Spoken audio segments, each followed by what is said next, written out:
साबिक वज़ीर आज़म इमरान खान की अहलिया बुशरा बीबी की तर्जुमान मिशोआल यूसुफज़ई ने दावा किया है कि तोशा खाने का जो हार बेचने पर सज़ा हुई वो आज भी हमारे पास है और इसकी असल कीमत 1 करोड़ रुपए के करीब बनती है।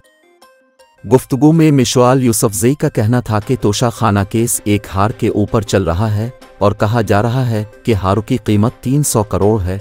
उन बेचारों को मालूम नहीं, हार आज भी हमारे पास मौजूद है। उन्होंने कहा कि हम अदालत में वो हार पेश करना चाह रहे हैं। हार तोहफे में मिला तो मिलिट्री सेक्रेटरी बनी गाला लाया। बानी पीटीआई ने कहा इस हार को तोशा खाना में जमा कराएं। हार तोशा खाना में जमा होने के बाद कीमत देकर हासिल किया गया। उनका कहना था कि इस हार की असल कीमत 1 करोड़ रुपए के करीब बनती है। उन्होंने हार की कीमत 300 करोड़ करके बानी पीटीआई और अहलिया पर मुकदमा किया। मिशोआल यूसुफज़ई ने कहा कि हार अडयाला नहीं आने दिया गया और आज भी वो हमारे पास मौजूद है।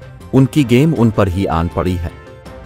ख्याल रहे कि इमरान खान के खिलाफ तोशा खाना रेफरेंस 5 सितंबर 2022 को दायर किया गया था और अदालत ने 31 जनवरी 2024 को इमरान खान और उनकी अहलिया को 14 साल कैद की सज़ा सुनाई थी।